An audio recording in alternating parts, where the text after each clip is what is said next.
We're set here today in this matter for a motion hearing, a four corners motion hearing, in which the court received two briefs from both sides, well, a brief from both sides, and also has thoroughly reviewed multiple times. All right, folks, buckle up. Today we're diving into a four corners motion hearing. Sounds fancy, right? Basically, the defense is trying to poke holes in the criminal complaint itself, arguing it's not strong enough to even move forward. Think of it like trying to knock out the prosecution's case before the real fight even starts. The criminal complaint, which is a 38-page criminal complaint in this matter. However, with regards to that, there are 1, 2, 3, 4, 5, 6, 7, 8, 9, 10, 11, 12. 12 charges in that criminal complaint that does contain 38 or 36 counts, criminal counts, but 12 of those counts relate to defendant Robert English. We are here today for the court to hear any arguments to supplement the briefs, because again, this is I want to say a complex, or it has a lot of facts and things alleged in the criminal complaint as well as in the arguments. So I am going to start with Mr. Harrington. This is your motion. Again, I have thoroughly read your brief along with the criminal complaint. As it relates to this case and any argument, what would you like to state? Judge, nothing. I'll rely on my brief, except anything that I quoted in the brief, cited it. Notice what the prosecutor does here. He keeps it simple. He's basically saying, look, even if this complaint were one line, it would be enough. And when prosecutors lean on common sense, that's code for, don't overthink it, judge, this is obvious. The brief was based upon either a review of the cases that I cited or the jury instructions. I'll stand on the brief. Thank you, Judge. All right, thank you. Mr. Schmidt? There's a reason why the test for adequacy of a criminal complaint is described as common sense and not hyper-technical. If the complaint was only one sentence long, and the one sentence was 4 people who reside in Burnett County reported their house was broken into, damage was caused with the breaking in, and stuff was stolen, and the stolen property from all 4 were found in Robert English's bedroom, that would be an adequate complaint. This complaint actually contains that information as well as a plethora of other information. The court has already found probable cause for all 12 accounts when it issued the arrest warrant. Attorney Harrington has not pointed out anything I think the court missed. Thank you. All right, Mr. Harrington, any reply? No, I'll stand on the brief. All right. Again, the court has reviewed both of the briefs. Ooh, here's a big legal distinction most people miss. Just because the court finds probable cause for a crime doesn't mean it's a felony-level crime or even the exact one the state is charging. That nuance, huge, because it could mean some charges survive while others get tossed. That have been submitted by the parties in this case. First, the court must address the issue of the arrest warrant and the argument that the court has heard that the court found probable cause when it issued the warrant. This is not entirely accurate. The court did find probable cause that a crime was likely committed or probably committed, but not that a felony was probably committed or which of the crimes could have probably been committed. And there's a difference. A preliminary hearing would determine whether or not there is enough facts or evidence alleged, even with inferences to the state, to determine whether a felony was probably committed. Whether or not the burden has been met with an arrest warrant of a crime being probably committed, it's determined about the facts alleged, and the court did determine that a crime was probably committed and issued the arrest warrant.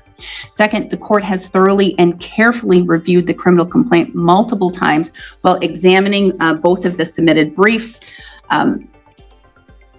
The court has reviewed the voluminous communications within that criminal complaint, which would be text messages between the co-defendants. Those written communications among the parties discuss potential burglaries, which then would give the inference or the connection to the criminal damage to the property and perhaps possession of stolen property or misdemeanor theft, moving of property.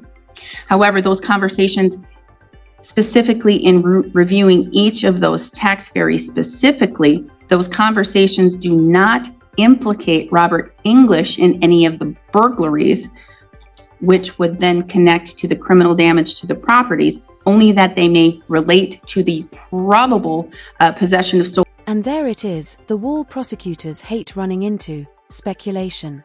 Judges can't make legal leaps just because someone hangs around shady people. Even if Robert English might have known about the burglaries, unless the texts or evidence tie him in, the court can't just assume guilt. That's the safeguard of due process. Stolen property or movable theft, or theft of movable property. So in the court's review, I cannot find the evidence or the facts presented in the criminal complaint to connect Mr. English and the commission of the burglaries and the connection to the criminal damage to property. Could Mr. English could he have possibly known about the burglaries? Yes. Could he have possibly helped in committing those burglaries? Yes. But in the review and as the facts and statements and the specific details are laid out in that criminal complaint,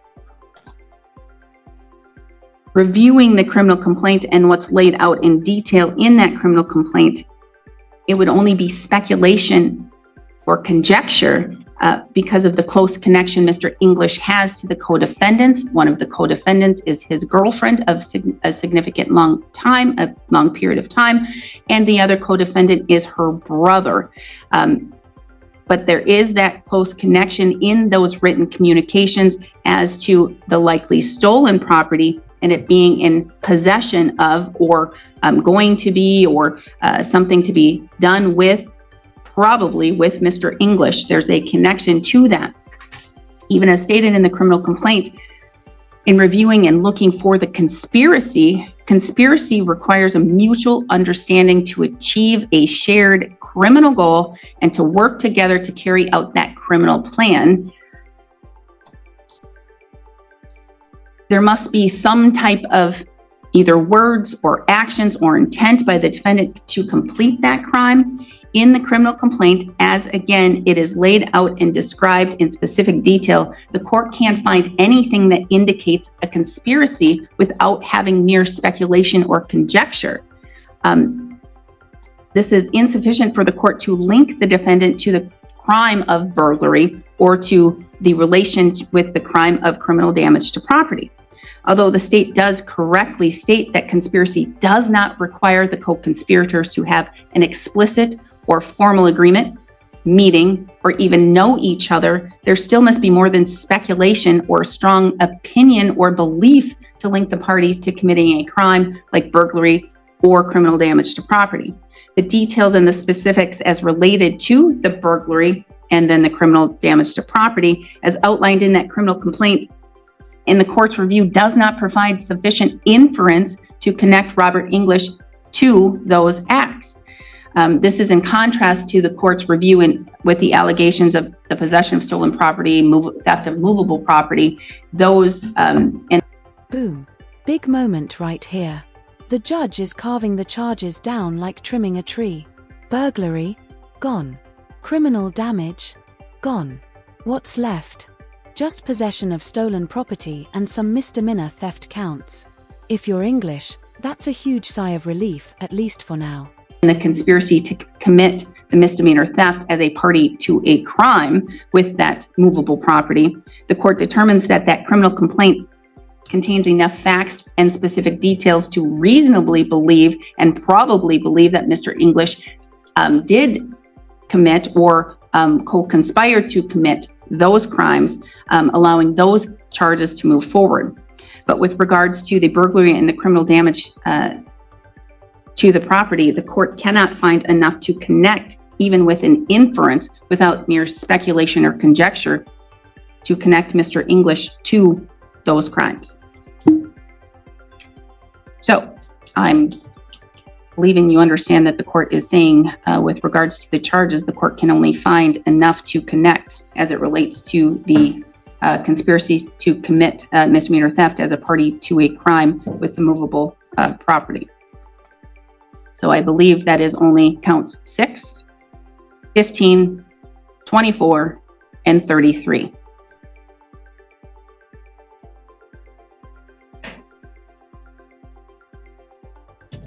Mr. Harrington, you look like you want to say something. I haven't thought through what I want to say, because I think those are all misdemeanors at this point, aren't they? They are. I guess, as I recall the rules, Mr. Schmidt has the opportunity to amend the complaint. He does. Rather than a dismissal. And I guess I want to know how long it's going to take him to amend the complaint, and where we go from there. Suggest that maybe the court set this for a status. I'm not going to amend the complaint. We need to do the prelim. We need to get this case moving. One of his co-defendants has invoked speedy trial. It's fair enough. We'll set it for preliminary exam. I have time.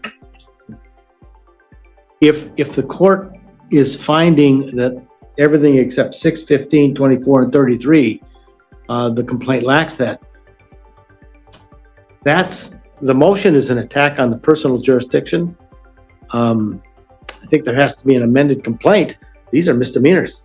We're not going to have a preliminary exam on misdemeanors. We would not. I thought the court dismissed the crim damages. And the burglary.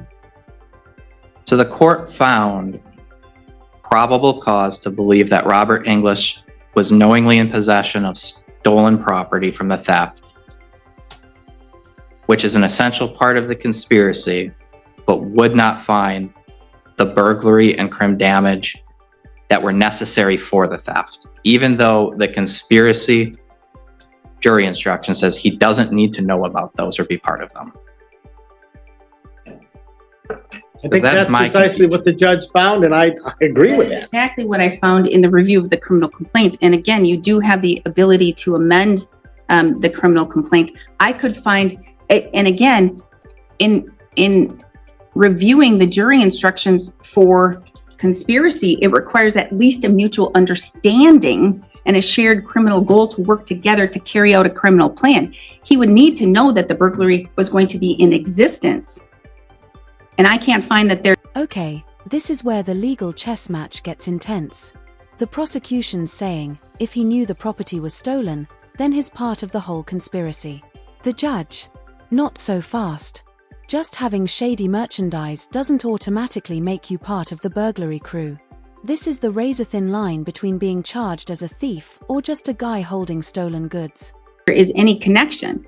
It does not require that you all have the mutual understanding of the same crime, just a criminal purpose. That's why the jury instruction reads that. Again, I can't find in the facts, especially in looking at the text messages and the communications between the co-defendants, that Mr. English was involved in the criminal purpose of the burglaries. Did he possess the stolen property? Probably with the facts. That's what I'm getting at with the conspiracy in this. It's really all or nothing. If the court believes that he was part of the theft, as in he knew the property was stolen and possessed it, he's also party to a crime conspiracy on those others. It has to be all or the other when it's all part of one scheme. But not necessarily. There could be a scheme. I don't see a scheme here. I see any individual could receive stolen property from their friend Joe. Joe could say, hey, dude, I stole this. I got this. Let's sell this. Doesn't mean that the guy was a part of the decision to steal the property. Then the court couldn't bind over on the theft because that has a knowing element too. That's the problem. Well, I find that there's probable cause to believe that he was in possession of stolen property and knew that it was stolen. So is the court actually dismissing all counts then? Because we didn't charge receiving stolen property. Again, you can amend if you wish. I'm saying there's enough probable cause to believe a crime was probably committed. What that crime is and how it's laid out is for the state to prove. I'm seeing that there is at least enough to determine probably he was involved in the conspiracy to commit the misdemeanor. Well, to have the stolen property. He had stolen property. So if you want to, I can dismiss all counts. I am But the not state- amending and receiving stolen property. If the court is not finding probable cause for all three counts, that's what I'm checking. Mr. Harrington? If he does not want to proceed with the other misdemeanors that are I stated. didn't charge receiving stolen property as a thing. The court's saying it's only finding probable cause for something I didn't charge is what I'm hearing. I think the judge addressed me. I'm to answer the question. that the Yes, court Mr. posed. Harrington. As I mentioned, the rules require or give the state the opportunity to amend where a court finds that there's not facts sufficient in the criminal complaint to impose the jurisdiction of the court over this particular defendant. The state has that right by statute. What Mr. Schmidt is arguing, the court decided that there aren't facts sufficient to connect those inferences that they want to have connected for the felonies. If, as I understand the court's decision, the court found that there is no basis for the conspiracy as it relates to the burglary and the criminal damage to property, but that there is for counts 6, 15, 24, 33, those are misdemeanors. If Mr. Schmidt wants to amend, fine. But I don't view that we need